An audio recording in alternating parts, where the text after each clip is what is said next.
Our devotion for today, Strength for All Times. Isaiah chapter 40 verse 28 to 31 is our scripture reading, and our key verse, 2 Corinthians chapter 12 verse 9. Apostle Paul ang nagsasalita dito nung siya ay nakaranas ng thorn in the flesh. Ito ang naging sagot sa kanya ng Panginoon. And he said unto me, My grace is sufficient for thee, for my strength is made perfect in weakness. Most gladly, sabi ni Paul, therefore will I rather glory in my infirmities, that the power of Christ may rest upon me. So pag pinag-usapan ng Biblia ang patungkol sa kalakasan, ibig sabihin nito, yung sa iyong kalooban, mayroong kalakasan ang iyong espiritu, ang iyong kaisipan, ang iyong will, at maging ang iyong emotion. So, ang inner strength mula sa Diyos, ito ay masasabi nating gawa ng banal na Espiritu Santo na siyang nagbibigay sa iyo ng energy, ng lakas, at ng inner strength. So, natatanggap mo yung lakas ng Diyos sa panahong ikaw ay nangihina. At sinabi nga ho ni Isaiah sa Isaiah chapter 40 verse 29 na ang Diyos ay nagbibigay ng kapangyarihan sa mga nangihina at sa mga walang lakas, ini-increase ng Diyos yung kanilang kalakasan. At sinabi nga po ni Paul, again, 2 Corinthians 12:9, yung ating kalakasan ay made perfect, nagiging sakdal sa ating mga kahinaan. So maybe bilang isang mananampalataya, ikaw ay emotionally drained, naapektuhan ng iyong emotion, ang dami mong nararamdaman, maybe nakakaramdam ka ng rejection, nakakaramdam ka na minamaliit ka, nakakaramdam ka na ikaw ay nag-iisa, ikaw ay natatakot. So, marami kang pwedeng maranasan, emotionally speaking, na pwedeng magbigay sa iyo ng stressful times. But I would like you to know, hindi ka dapat magpuri or magyabang pag ikaw ay nakakaranas ng mga, what I mean to say, kapag ikaw ay maraming mga stressful times, because I would like you to know na ang stress ay hindi pinagmamayabang. Sapagkat bilang isang mananampalataya, dapat makita mo na ang strength ng Diyos, ang peace, ang joy na galing sa Panginoon is available sa iyo. Gaano man kadaming stressful times na ikaw ay nararanasan sa iyong buhay. So ang Diyos ay magbibigay sa iyo ng kalakasan at pwede kang sumandal sa Kanya fully at mararanasan mo yung available grace na nais niyang ibigay sa iyo.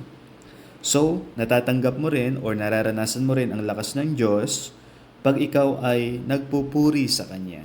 Kaya nga sabi ni Paul dito sa verse 9 again in 2 Corinthians chapter 12, ang sabi niya, I will most gladly, therefore will I rather glory in my infirmity. So, makikita natin yung Kanyang patuloy na pagpupuri sa Panginoon because meron sa buhay natin na kapag tayo ay nagpuri sa Diyos, nagbibigay sa kalooban sa atin neto na tayo ay lumalakas, tayo ay nabubuhayan ng loob, tayo ay, alam niyo po yun, nare-revive, tayo ay nare-restore, tayo ay lumalakas yung ating motivation. So, merong ginagawa ang pagpupuri sa Panginoon. So ito ay nakakatulong sa atin spiritually. Sabi nga ni Nehemiah sa Nehemiah chapter 8 verse 10, kanyang ipinahayag, ang joy ng Panginoon ang ating kalakasan. So if you have the joy of the Lord in your heart, you are still praising God, honoring God, thanking God, ano man ang iyong nararanasan sa iyong buhay,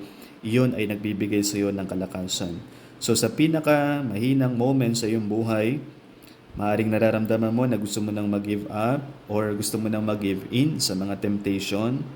I would like you to know na pwede mong makita na ang iyong mga kahinaan ay oportunidad upang mahatak mo or maranasan mo yung supernatural strength ng Diyos. So, purihin mo ang Panginoon. May mga circumstances ka man ngayon or problema or adversity na ang tagal mo nang ipinagpe-pray sa Diyos pero hindi nagbabago. No, may mga sitwasyon na beyond your control. I would like you to know na maaring hindi mo man marinig kung ano ang sagot ng Diyos. It's either yes, no, or wait. Hindi klaro sa iyo ang sagot ng Panginoon. One thing is for sure. Yung biyaya niya ay sapat sa iyong kahinaan. Ang sabi ng Diyos, my grace is sufficient for thee. So, hindi man nagbabago ang iyong nararanasan, pwede ka pa rin maging malakas dahil ang biyaya ng Diyos ay sapat sa iyong kahinaan. So again, praise God, thank God that yun ang magbibigay sa iyo ng patuloy na renewal at restoration ng iyong kalakasan. Panginoon Diyos, salamat sa inyong kalakasan. And Lord, I pray na patuloy ang aking kalakasan sa kalooban ay kunin ko mula sa inyo, O Diyos, sa inyong biyaya. And thank you, Lord, available ang inyong supernatural strength sa panahon na ako'y mahina, O Diyos. So Lord, hindi ko po kailangang mag-give up sa mga pinagdadaanan ko, O Diyos, or mag-give in sa temptation. Dahil alam ko, Panginoon, na ikaw ay nandyan, magpapalakas sa akin. And Lord, I praise you, I thank you, Lord, dahil ikaw ang Diyos na lagi nagmamahal sa akin. Salamat, Lord, itong aking dalangin sa pangalan ni Jesus. Amen.